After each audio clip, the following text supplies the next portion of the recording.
Central Bank Independence. Not, by Bill Mitchell.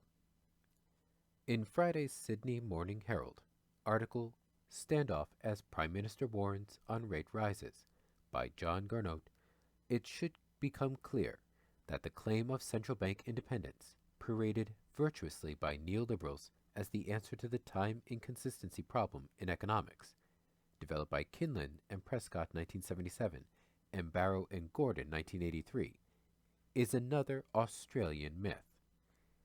In plain English, the time inconsistency problem describes situations where individuals continually recast their plans over the short term and abandon long-term plans that might have delivered superior outcomes. The short-term plans adopted were previously cast aside as inferior.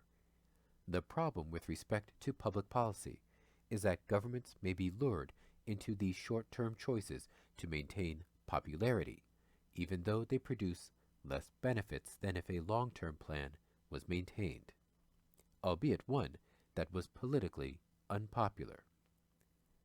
So the cry for central bank independence is about the distancing of the central bank from political manipulation or popularism. The construction of the time inconsistency problem by neoliberals is seriously flawed. Maybe I will outline this in another blog. And fails to grasp the basic democratic requirements that public policymakers should be accountable to the people for their actions. In reality, the central bank is part of a consolidated public sector, and it should be accountable for its decisions in the same way as the Treasury is held accountable, through the voting system. Anyway, in the last week, we have seen public evidence that the Reserve Bank is not independent.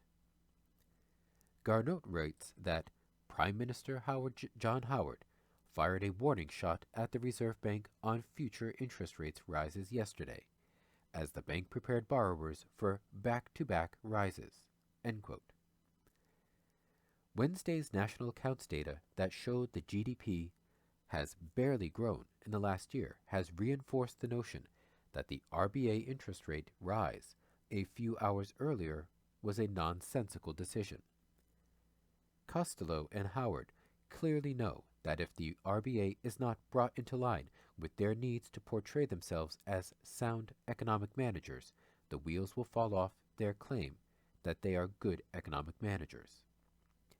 They know that their obsessive pursuit of budget surpluses has driven the private sector increasingly into indebtedness, and the sensitivity of household solvency to interest rate changes is now acute.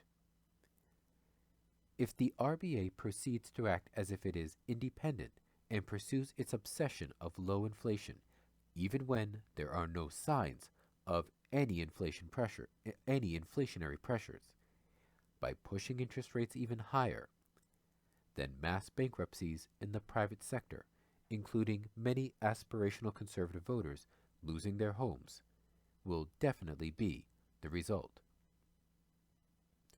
Then the chimera of sound fiscal management is exposed as can't. Then the fiscal drag will bite the economy and reveal itself for what it is, a policy incapable of achieving full employment in a sustained growth environment. Garnaut notes Howard's implicit attack on the RBA's interest rate decision. Howard is citing, quote, inflation is low, there is no sign that wages are breaking out, and there are signs that growth in the economy has moderated. If you put all those things together, there is a respectable argument that there should not be another rate rise for a while. I would have preferred, obviously, to see interest rates stay where they were.